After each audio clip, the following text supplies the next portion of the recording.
أبي سعيد الخدري رضي الله تعالى عنه قال قال رسول الله صلى الله عليه وسلم إن لله تبارك وتعالى عتقاء في كل يوم وليلة يعني في رمضان وإن لكل مسلم في كل يوم وليلة دعوة مستجابة رواه البزار.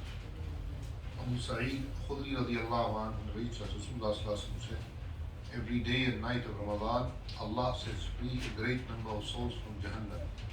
And for every Muslim during every day and night, there is a time when his dua is certainly accepted. Abu Sa'id Khudri radiallahu ta'ala narrates that Rasulullah said, every day and night of Ramadan, Allah sets free a great number of souls from Jahannam. And for every Muslim during every day and night, there is a time when his dua is certainly accepted. Apart from this hadith, there are many others stating that the dua is accepted at the time of iftar. Unfortunately, at the time of iftar, we are so engrossed in eating iftar that we do not have time for dua. Nor do we recall the dua is iftar. One of the dua for iftar is Allahumma laka sumtu wa bika amantu wa alayka tawakkaltu wa ala rizqika aftartu. O Allah, for you I have fasted, you I believe in, and for you do I rely on. And now that I wait my fast with food coming from you. In the book of Hadith, this dua is mentioned concisely. Abdullah ibn Amr ibn al-As radiallahu ta'ala used to read the following dua. Allahumma inni as'aluka برحمتك التي وسعت كل شيء أن تغفر لي. Allahumma inni as'aluka برحمتك التي وسعت كل شيء أن تغفر لي. اللهم إني أسألك برحمتك التي وسعت كل شيء أن تغفر لي. O Allah, I beg you, through your infinite mercy, which surrounds all things, to forgive me. In some books, Rasulullah to say, it is mentioned that Rasulullah to say, Ya wasi al-fadli, ighfir li. Ya wasi al-fadli, ighfir li. O you who grant in bounties, forgive me. Various du'as are mentioned in the hadith. Remember that there is no special fixed dua at the time of iftar.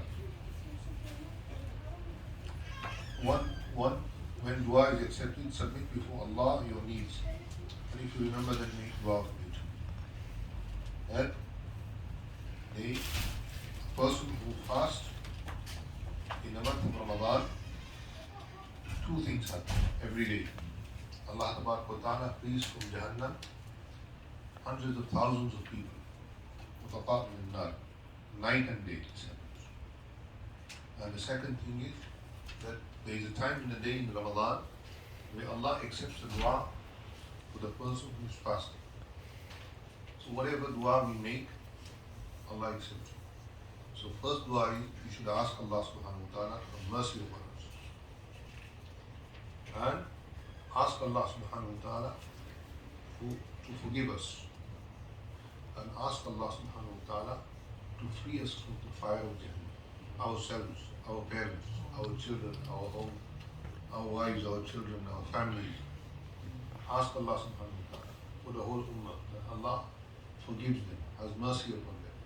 And Allah frees them from the fire of Jahannam. And ask mercy for the whole of mankind, and hidayat for the whole of mankind. Nabi Kareem sallallahu alayhi wa sallam, he came as rahmatul lil alamin. And we are his ummah, we are also rahmatul lil alamin. We should have mercy for all the people in our hearts. And the non-Muslims we see on the street, we should think sometimes to Allah subhanahu wa ta'ala, oh Allah, give them hidayat also. How do we know? Maybe it is dua, time for maqbooliyat is accepted, and because of our one dua, somebody gets iman. That is more than all the world's riches that we can give. And everybody in America wants to be a billionaire. Billionaire is no more anymore. Everybody wants to be the next Bill Gates. That's everybody's dream. But we have more than that. We have Subhanallah wa bihamdi, Subhanallah al-azim, Subhanallah wa bihamdi, Subhanallah al-azim. Subhanallah bihamdi. Subhanallah. This Subhanallah is more than all what Bill Gates is worth. Forget Bill Gates. All the people who came, who are the richest people in the world, they cannot give the price for Subhanallah. They cannot give the price for it. If they on the day of judgment, they will come on the kuffar, all the rich people. لو يفتدي من عذاب يومئذ ببنيه وصاحبته وأخيه وفصيلته التي تؤوي ومن في الأرض جميعا ثم ينجيه كلا إنها لظى. They want to give everything that they own, everything that they had, everything that they will have, children, money, riches, gold, silver, whatever you want to call it. And they will try to free themselves from Jahannam. They cannot. And an Aam Musalman will come, an ordinary Muslim who had no status in this world. Nobody knew him. And he will have a small little piece of cutting piece of paper, and on that bitaqa, on that piece of paper will be La ilaha illallah Muhammadur Rasulullah. And Allah will say to the Malaika, forgive all his sins. Forgive all his sins and enter into Jannah. So everybody else will be looking at him that he was nothing in this world. But because he went with Iman, he will have everything. Success is that success. That on the day of judgment, we are called and we are given our book of deeds in our right hand. أما من أوتي كتابه بيمينه فسوف يحاسب حسابا يسيرا وينقلب إلى أهله مسرورا. And the person who will be given, when children graduate from high school, how happy they are, how happy their parents are. Soon there will be graduation. So they will be given a form, and in that form will be written that you are a graduate of so and so school. So how happy people become. But they send out each other photos and everything. Imagine the day of judgment when the person will be told, أَمَّا مَنْ أُوتِيَ كِتَابَهُ بِيَمِينِهِ فَسَوْفَ يُحَاسَبُ حِسَابًا يَسِيرًا وَيَنْقَلِبُ إِلَىٰ أَهْلِهِ مَسْرُورًا. Allah says that on that time he will return back to his people. He will be really happy. وَأَمَّا مَنْ أُوتِيَ كِتَابَهُ وَرَاءَ ظَهْرِهِ فَسَوْفَ يَدْعُو ثُبُورًا وَيَصْلَىٰ سَعِيرًا. And that person who will be given his book in his graduation in his left hand, وَرَاءَ ظَهْرِهِ, and the back, فَسَوْفَ يَدْعُو ثُبُورًا. And he will be wailing, calling out and wailing. And he will enter into Jahannam. The choice is ours. Quran tells us again and again, the choice is ours. Do you want to be فَأَمَّا الَّذِينَ سُعِدُوا فَفِي الْجَنَّةِ خَالِدِينَ فِيهَا مَا دَامَتِ السَّمَاوَاتُ وَالْأَرْضُ إِلَّا مَا شَاءَ رَبُّكَ إِنَّ رَبَّكَ فَعَّالٌ لِمَا يُرِيدُ. Do you want to be from amongst those who are the good people, neek bakht, وَأَمَّا الَّذِينَ سُعِدُوا فَفِي الْجَنَّةِ, who will be going into, successful people who will be going into Jannah? Or do you want to be فَأَمَّا الَّذِينَ شَقُوا فَفِي النَّارِ لَهُمْ فِيهَا زَفِيرٌ وَشَهِيقٌ? Do we want to be the shaqi who will go into Jahannam, into fire? What we do here, what we sow here, we will reap later. If we come out of haram and come into halal, what Allah has given us, our ability, our intellect, and we utilize it to earn halal, then inshallah we will be amongst those وَأَمَّا الَّذِينَ سُعِدُوا فَفِي الْجَنَّةِ. And if we stick to haram and we don't make no tawbah, and we don't come out of haram, then may Allah save us from الَّذِينَ شَقُوا فَفِي النَّارِ. It looks very nice. All this haram that comes, it looks very nice. But that Allah can provide us through halal also. We have to change.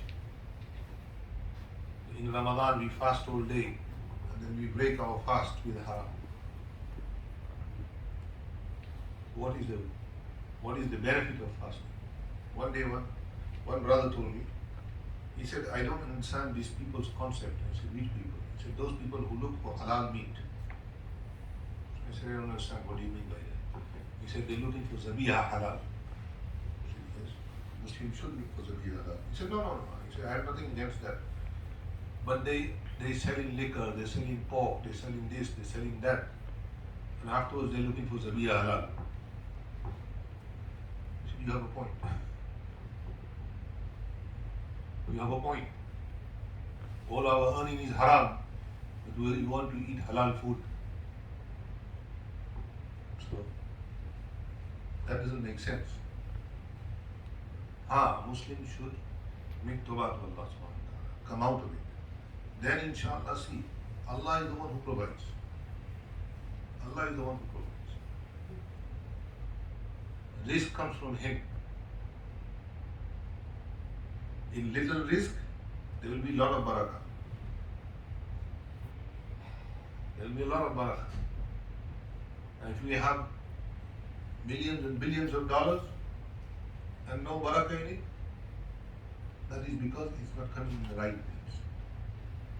Abdullah ibn Mubarak rahmatullah alayh, when I finish, Abdullah ibn Mubarak rahmatullah alayh, he used to take 300 plus people for Hajj every year.